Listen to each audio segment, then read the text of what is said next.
पाकिस्तान की सीमा पर डटे रहने वाले और किसी भी विषम परिस्थिति में सबसे पहले मोर्चा लेने वाले जवान राजपूताना राइफल्स के होते हैं।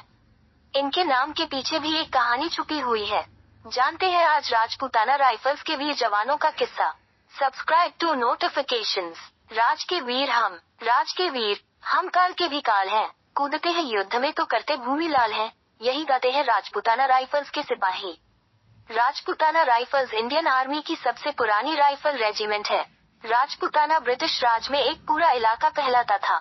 इसमें आज के समय के उत्तर मध्य के राज्य शामिल हैं, जैसे राजस्थान, गुजरात, हरियाणा, यूपी का पश्चिमी हिस्सा और मध्य प्रदेश का उत्तरी और पश्चिमी हिस्सा। क्योंकि इस इलाके के ज्यादातर जवान गांव से आते हैं और आप जानते हैं कि गांव में इज्जत और इकबाल सबसे बड़ी चीज होती है। लेकिन बहुत कम लोग जानते होंगे कि ये रेजिमेंट अपना इतिहास के साथ भी साझा करता है। राजपूताना की वीर भूमि में रहने वाले इन राजपूतों की बहादुरी को देखते हुए ईस्ट इंडिया कंपनी ने 18वीं सदी में इनको अपनी एक बटालियन में भर्ती किया।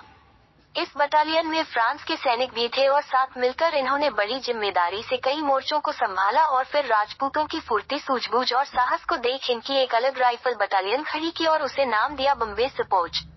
आज राजपूताना राइफल्स ने लाइन ऑफ कंट्रोल पर मोर्चा संभाला हुआ है। इनके रहते हुए सीमा पर कोई भी हलचल नहीं हो सकती। ये न सिर्फ अपनी सरहद की रक्षा कर रहे हैं बल्कि सीमा पर उपजने वाले आतंकवाद पर भी इनकी पैनी नजर है। एपिक के रेजिमेंट डायरी के मुताबिक राजपूताना राइफल्स का इतिहास पाकिस्तान से भी जुड़ा हुआ है। इसमें एक टुकड़ी मुस्लिमों की थी। जब देश का बंटवारा हो रहा था, उस समय मुस्लिमों की वो कंपनी पाकिस्तान चली गई। वो वहाँ बलूच रेजिमेंट से जुड़ गए। ऐसे में बलूच रेजिमेंट की वो टुकड़ी जो उधर से पाकिस्तानी सीमा पर तैनात रहती है, उनके सारे चाल ढाल को राजपूताना राइफल्स जानती है। इसलिए पाकिस्तान बॉर्डर में ज्यादा राजपूताना राइफल्स की बटालियन रहती है। ऐसे नाम पड़ा नाम में जुटा राइफल्स शब्द। वही बुलेट्स, मस्केट और राइफल्स की मारक क्षमता में भी फर्क था। जो यूनिट ऑपरेशन में लड़ाई में अच्छा परफॉर्म कर रही थी, उनमें से चुन चुन के कुछ यूनिटों को इन्होंने राइफल से इक्विप किया। राइफल से इक्विप होने के बाद इन्हें राइफल रेजिमेंट के नाम से जाना जाने लगा। बम्बे सपोर्ट पहली ऐसी इन्फेंट्री थी जिसमें केवल राजपूत शामिल थे। 1921 में फिर ऐसी 6 बड़ी बटालियंस को जोड़कर 6th राजपूताना राइफल्स का आगाज हुआ और यही राजपूताना रेजिमेंट बनी हिंदुस्तानी सेना की पहली राइफल बटालियन।